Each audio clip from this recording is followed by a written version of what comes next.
यिर्मयाह नबी के ग्रंथ की अध्याय 33 उसके वाक्य 3 में प्रभु कहते हैं, तुम मुझे पुकारो और मैं तुम्हें वो सारी बातें बताऊंगा जो तुम्हारे लिए अज्ञान है, रहस्यपूर्ण है। प्रभु के पवित्र वचनों के द्वारा प्रभु हमें हमारे जीवन के रहस्यपूर्ण बातों को समझा देते हैं। आज इस रिकॉर्डिंग से पहले मैं अपने कमरे में बैठा था। एक भाई मुझसे वार्तालाप करते जा रहे थे, बात करते जा रहे थे और वे अपने जीवन की समस्याओं के बारे में बता रहे थे। वे बता रहे थे कि उनके जीवन में उनको कैसे संकट सहना पड़ रहा है और बार बार वे पूछते जा रहे थे कि मेरा क्या अपराध है, मैंने कौन सा गुनाह किया है। और वे बोलते जा रहे थे कि मुझे क्यों अन्याय सहना पड़ रहा है, ऐसा अन्याय क्यों, मैंने कौन सा अपराध किया है। मैंने उनसे पूछा, यह क्या है और इनका क्या अपराध है, यह न्याय है या अन्याय है। प्रभु यीशु के दुख भोग के बारे में संत पेतरुस अपने पहले पत्र के अध्याय 2 वाक्य 22 और 23 में इस प्रकार लिखते हैं। बहुत सुंदर वचन है। संत पेतरुस कहते हैं कि उन्होंने कोई पाप नहीं किया और उनके मुख से कभी छल कपट की बात नहीं निकली। उन्होंने कोई पाप नहीं किया और उनके मुख से कभी छल कपट की बात नहीं निकली। जब उन्हें गालियां दी गई तो उन्होंने उत्तर में गाली नहीं दी और जब उन्हें सताया गया तो उन्होंने धमकी नहीं दी। उन्होंने अपने को उस पर छोड़ दिया जो न्यायपूर्वक विचार करता है। तो पेतरुस प्रभु यीशु मसीह के दुख भोग के बारे में बताते हैं कि वे निष्पाप थे, निर्दोष थे। उन्होंने कोई पाप नहीं किया था, लेकिन उनके ऊपर दोष लगाया गया था। उन्हें सजा दी गई थी, उन्हें दंड दिया गया था, उन पर अत्याचार किया गया था, उन पर गालियां बरसाई जा रही थी, उन पर थूका जा रहा था, उनका वस्त्र उतारा जा रहा था, वे क्रूस पर लटकाए गए। तब भी उनके मुंह से गाली नहीं निकली, धमकी की बात नहीं निकली। प्रभु यीशु ने क्या किया, अपने आप को उस पर छोड़ दिया जो न्याय करता है। उन्होंने अपने आप को उस पर छोड़ दिया जो न्याय करता है। मेरे प्रिय मित्रों, हमारे जीवन में भी जब दुख और पीड़ाएं आती हैं, उस समय हमें भी अपने आप को उस पर छोड़ देना होगा। यह विश्वास का प्रमाण है कि हालांकि मुझे दुख झेलना पड़ रहा है, लेकिन वह जिस पर मैं भरोसा रखता हूं वो सब कुछ देखता है। यह प्रभु पर भरोसा का एक बहुत बड़ा प्रमाण है। मैं सताए जा रहा हूं, मेरे ऊपर अन्याय किया जा रहा है, लेकिन मेरा प्रभु सब कुछ देखता है। प्रभु यीशु मौन रहे। यशायाह नबी के ग्रंथ के अध्याय 53 में हम पढ़ते हैं, मेमने की तरह प्रभु यीशु मसीह मौन रहे। प्रभु यीशु कैसे दुखों के सामने मौन रह पाए? क्योंकि उन्होंने विश्वास किया किस पर? उस न्यायी परमेश्वर पर, न्यायी ईश्वर पर। इब्रानियों के पत्र के अध्याय 12 उसके वाक्य 2 में प्रभु का वचन कहता है, प्रभु के दुख भोग के बारे में। इब्रानियों का पत्र अध्याय 12 उसके वाक्य 2 में, दूसरे हिस्से में, उन्होंने भविष्य में प्राप्त होने वाले आनंद के लिए क्रूस का कष्ट स्वीकार किया और उसके कलंक की कोई परवाह नहीं की। भविष्य में प्राप्त होने वाले आनंद के लिए क्रूस का कष्ट स्वीकार किया और उसके कलंक की कोई परवाह नहीं की। प्रभु निर्दोष थे और उनको दुख दिया जा रहा था, क्रूस पर टोका जा रहा था, उसको अपराधी बोला जा रहा था, उसको दंड दिया जा रहा था, लेकिन प्रभु ने भविष्य में प्राप्त होने वाले सुख और आनंद और महिमा की तुलना में उसको तुच्छ समझा। इसलिए रोमियों के पत्र के अध्याय 8 वाक्य 18 में संत पौलुस कहते हैं, जो हमें महिमा प्रकट होने को है उसकी तुलना में इस संसार का दुख नगण्य है। जो महिमा हमें प्रकट होने को है उसकी तुलना में इस संसार का दुख नगण्य है। दो बातें यहां पर मैं आपके सामने रखना चाहता हूं। पहली बात, प्रभु यीशु ने अपने आप को न्यायी ईश्वर के हाथ में छोड़ दिया। दूसरी बात, जो महिमा प्रकट होने को है उसकी तुलना में प्रभु ने अपने दुख को तुच्छ समझा। हमारे जीवन में भी जब दुख आ जाते हैं, विशेष करके जब हम निर्दोष हैं, हमारे ऊपर अन्याय दिया जाता है, हम पर अत्याचार किया जाता है, उन सारे क्षणों में हमें अपने आप को प्रभु ईश्वर पर छोड़ना होगा। जैसा कि मैंने कहा, यह विश्वास का प्रमाण है। जब आप सताए जाते हैं उस समय अपने आप को प्रभु के हाथ में समर्पित करना होगा। उस भाई ने मुझसे पूछा, जो अन्याय किया जाता है क्या वो सही है? मैंने उनसे कहा, बिल्कुल सही नहीं है। अन्याय अन्याय ही होता है, अन्याय अन्याय ही होता है, और जिसने अन्याय किया है उसके लिए उसको दंड मिलेगा, न्याय परमेश्वर उसे दंड देगा। लेकिन जब आप धैर्य के साथ उस अन्याय को सहते हैं तो वो अन्याय आपके लिए कृपा का माध्यम बन जाता है। आप मेरी बात को समझ लीजिएगा। जो अन्याय किया जाता है वो अन्याय जरूर है, लेकिन आप अपनी ओर से उसको धैर्य के साथ प्रभु पर भरोसा रखते हुए स्वीकार करते हैं तो वो अन्याय आपके लिए कृपा का माध्यम बनता है। इसलिए पेतरुस अपने पहले पत्र के अध्याय 2 में कहते हैं, पहला पेतरुस अध्याय 2 उसके वाक्य 19 और 20 देखिए, ध्यान से सुनेंगे।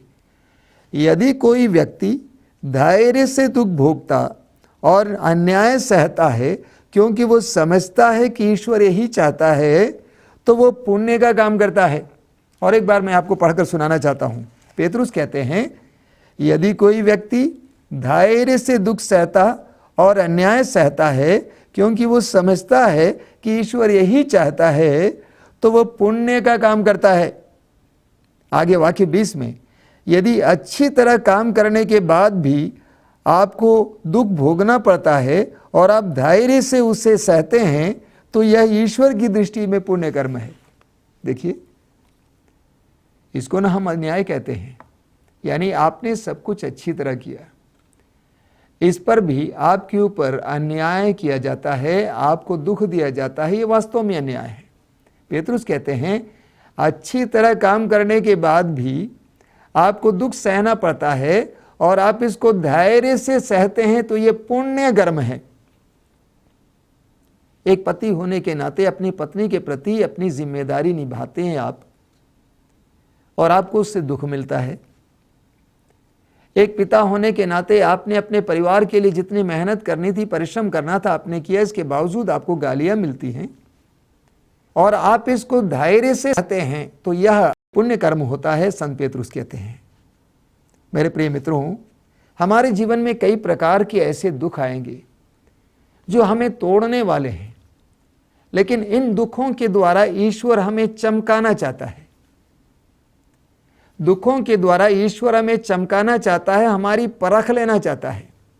इसलिए प्रवक्ता ग्रंथ के अध्याय 2 उसके वाक्य 5 में लिखा हुआ है, प्रवक्ता ग्रंथ के अध्याय 2 उसके वाक्य 5 में लिखा हुआ है कि अग्नि में स्वर्ण की परख होती है और दीनहीनता के घरिया में ईश्वर के कृपा पात्रों की। अग्नि में स्वर्ण की परख होती है और दीनहीनता की घरिया में ईश्वर के कृपा पात्रों की। जिस तरह अग्नि में स्वर्ण परखा जाता है, देखा जाता है, तपाया जाता है, शुद्ध किया जाता है, उसी तरह दीनहीनता के घरिया में ईश्वर की कृपा पात्रों की परख होती है। इसी बात को संत पेतरुस अपने पहले पत्र के अध्याय 1 वाक्य 6 और 7 में बताते हैं। संत पेतरुस कहते हैं, सोना भी तो आग में तपाया जाता है और आपका विश्वास सोने से भी महत्वपूर्ण है। सोना भी तो आग में तपाया जाता है और आपका विश्वास सोने से भी मूल्यवान है, और इसलिए इस विश्वास की परख होना जरूरी है, इस विश्वास का प्रमाण प्रकट करना जरूरी है। जब हमारे जीवन में दुख आ जाते हैं, पीड़ाएं आ जाती हैं, उन क्षणों में मेरे प्रिय बंधुओं हमारे विश्वास की परख होती है। जब जीवन में सब कुछ सही सलामत है, उस समय हमारे विश्वास की परख नहीं होती है। उस समय ईश्वर की स्तुति करना आसान होता है। लेकिन जिस समय जीवन में परेशानियां आती हैं, दुख आ जाते हैं, जबकि आप एक प्रार्थनामय जीवन जीते हैं, प्रभु के वचनों के अनुसार जीवन जीते हैं, उन सारे क्षणों में आपको दुखों को सहना पड़ता है। उन सारे दुखों के द्वारा आप अपने विश्वास की पहचान देते हैं। तो पेतरुस कहते हैं जिस तरह सोना आग में तपाया जाता है, हमारे विश्वास को भी दुख विपत्ति रूपी आग में तपाया जाना अनिवार्य है। प्रभु यीशु के जीवन में दुख और विपत्ति आई, पीड़ाएं आई, इतने सारे कष्ट उनको झेलना पड़ा। उन कष्टों के द्वारा, क्रूस मरण के द्वारा प्रभु यीशु ने ईश्वर के प्रति अपने समर्पण और अपने विश्वास का प्रमाण दिया। मां मरियम के जीवन में इतने बड़े दुख को उनको झेलना पड़ा। अपने एकमात्र पुत्र को अपनी आंखों के सामने तड़प तड़प कर मरते हुए उसने देखा। उन सारे क्षणों में मां मरियम अपने विश्वास का प्रमाण दे रही थी। प्रभु यीशु के शिष्यों के जीवन में भी हम देखेंगे, जब पवित्र आत्मा से वे भर गए, उसके बाद वे सुसमाचार का प्रचार करने लगे, तो वे प्रभु यीशु मसीह के नाम पर उनको दुख झेलना पड़ा। संत पौलुस लिखते हैं फिलिपियों के पत्र के अध्याय 1 उसके वाक्य 29 में, हम लोगों को न केवल यीशु मसीह में विश्वास करने का, बल्कि उनके नाम पर उनके कारण दुख सहने का भी वरदान मिला है। उन्होंने उन दुखों के द्वारा, उन पीड़ाओं के द्वारा, उन अत्याचारों के द्वारा अपने ईश्वर के प्रति उनके समर्पण का बहुत सुंदर प्रमाण दिया। मेरे प्रिय मित्रों, हमारे जीवन के दुखों के द्वारा ही हमारे ईश्वर के प्रति प्रेम का भी हम प्रमाण देते हैं। तो पेतरुस कहते हैं हमारा विश्वास मूल्यवान है और इस मूल्यवान विश्वास का प्रमाण हमें दुखों के समय देना पड़ेगा। अक्सर हम विश्वासियों के जीवन में जब दुख आ जाते हैं, पीड़ाएं आ जाती हैं, समस्याएं आ जाती हैं, विशेष करके जो प्रार्थनामय जीवन जीते हैं, जो प्रभु के वचनों के अनुसार जीवन जीते हैं, उनके जीवन में दुख पीड़ाएं आ जाती हैं, तो ना तो हम समझ पाते हैं ना लोग समझ पाते हैं। और ये बहुत ही विकट समय है। हम लोग असमंजस में पड़ जाते हैं, हम भ्रमित हो जाते हैं, कभी कभी हम टूट जाते हैं, कभी कभी हम प्रभु को छोड़ देते हैं, प्रार्थना करना छोड़ देते हैं। हम बोलने लगते हैं कि ऐसा जीवन जीने से क्या फायदा है। मेरे प्रिय मित्रों, हम विश्वासियों को दुख का मौलिक अर्थ, गहरा अर्थ समझने की जरूरत है। दुख के द्वारा हम चमकाए जाते हैं। जिस तरह सोना चमकाया जाता है, हम भी चमकाए जाते हैं। हमें दुख को एक नया अर्थ देने की आवश्यकता है। हम विश्वासी दुख को दुख के रूप में नहीं देखते हैं। हम विश्वासी दुख को दुर्भाग्यपूर्ण नहीं समझते हैं। मैं आपको बताऊं, जब तक आप अपने जीवन के दुखों को दुर्भाग्यपूर्ण समझेंगे, तब तक वे दुख आपको दुगुना दुख देते रहेंगे। हमें दुखों को दुर्भाग्यपूर्ण नहीं समझना होगा, बल्कि सौभाग्यपूर्ण समझना होगा। यह विश्वास के द्वारा ही हो सकता है। तो हमें दुख को एक नया अर्थ देना होगा, हमें दुख को एक नया नाम देना होगा। कहा जाता है कि एक बार मदर तेरेसा के पास उनकी एक सहयोगी आई और वो बार बार बोलती जा रही थी कि मदर, ये समस्या है, वो समस्या है। समस्याओं की एक बहुत लंबी लिस्ट उन्होंने मदर के सामने रखा। मदर सुनती गई, सुनती गई, सुनती गई और अंत में मदर ने उस बहन से सवाल किया, बहन, आपने ये सूची मेरे सामने रखी है, क्या हम इनको एक दूसरा नाम ना दें? क्यों ना हम इनको वरदान कहें? उस क्षण से उस बहन के जीवन में परिवर्तन आया। वो बहन विदेश वापस गई। उसके बाद जब भी वो पत्र लिखती थी तो वो लिखा करती थी, क्या लिखती थी? वो लिखती थी, मदर, मुझे बताते हुए बड़ी खुशी है कि इन दिनों मुझे नए नए वरदान मिल रहे हैं। इन दिनों मुझे अपने जीवन में नए नए वरदानों को देखने और अनुभव करने का वरदान मिला है। हम विश्वासी दुखों को दुर्भाग्यपूर्ण नहीं समझते हैं, हम उनको सौभाग्यपूर्ण समझते हैं। यही कारण है संत पौलुस कहते हैं कि हमें विश्वास करने के साथ साथ दुख सहने का भी वरदान मिला है। संत याकूब अपने पत्र में कहते हैं, अध्याय 1 वाक्य 2 में वो कहते हैं कि भाइयों, जब आपको अनेक प्रकार की विपत्तियों का सामना करना पड़ता है तो अपने आप को धन्य समझिए। याकूब कहते हैं कि अपने आप को धन्य समझिए। बड़ी अजीब बात है ना? दुनिया दुख से छुटकारा पाने का प्रयास करती है, दुनिया दुख से भागने का प्रयास करती है, दुनिया दुख को दुर्भाग्यपूर्ण समझती है, लेकिन हम विश्वासियों के लिए दुख दुर्भाग्यपूर्ण नहीं है। जब से ईश्वर के पुत्र ने दुख को अपने ऊपर उठाया, उस समय से हमें दुख का एक नया अर्थ और एक नया उद्देश्य मिला है। आपने संत अल्फोंसा के बारे में सुना है। 36 साल की उम्र में उनकी मृत्यु हुई।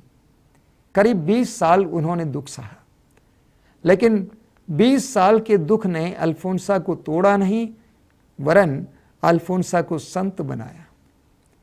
मैं अक्सर लोगों से कहा करता हूं, suffering has great potentials in it, यानी दुख में बहुत बड़ी शक्ति है। दुख में बहुत बड़ी शक्ति है, हमें अमर बनाने की शक्ति, हमें चमकाने की शक्ति, हमें शक्तिशाली बनाने की शक्ति। और विशेष करके वे दुख उस समय हमें प्राप्त हों जब हम निर्दोष हैं, हमने कोई गलती नहीं की है। मेरे प्रिय मित्रों, हमें दुख को एक नया अर्थ और एक नया उद्देश्य देने की आवश्यकता है। एक छोटा सा किस्सा है। कहा जाता है कि एक बार 2 पत्थर आपस में वार्तालाप कर रहे थे। 2 पत्थर, एक पत्थर जो मंदिर के बाहर था और दूसरा पत्थर जो मंदिर के अंदर था।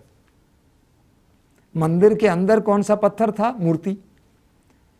और मंदिर के बाहर कौन सा पत्थर था? सीढ़ी पर का पत्थर। और सीढ़ी पर का पत्थर बोलता जा रहा था अंदर वाले पत्थर से, देख भाई देख, लोग कैसा अन्याय करते हैं हमारे साथ। वे मेरे ऊपर चप्पल रखते हैं और तुम्हारे ऊपर माला डालते हैं। काफी देर तक अंदर का पत्थर सुनता गया, चुप रहा। काफी देर के बाद उसने मुंह खोला और कहा, भाई तुम्हें याद है जिस समय मैं मूर्ति के रूप में बनाया जा रहा था, कितने बार उस मूर्तिकार ने मेरे ऊपर प्रहार किया था। हर बार उसने छेनी से मेरे ऊपर प्रहार किया। मुझे कितना दुख झेलना पड़ा, तुझे मालूम? इसलिए लोग मेरे ऊपर मालाएं डालते हैं। छोटी सी बात है, लेकिन उसमें बहुत गहरा अर्थ छिपा हुआ है। जब हम दुखों से होकर गुजरते हैं, और विशेष करके निर्दोष जीवन जीते हुए दुखों से होकर गुजरते हैं, तो वे दुख हमारे लिए चमकाने वाली चीज बन जाती है। आज आप अपने जीवन के सारे दुखों को याद करेंगे। प्रभु यीशु मसीह को निर्दोष होने के बावजूद इतने सारे दुख झेलना पड़ा, और उन्होंने सहर्ष हृदय खोलकर उनको स्वीकार किया। जैसा कि हम फिलिपियों के पत्र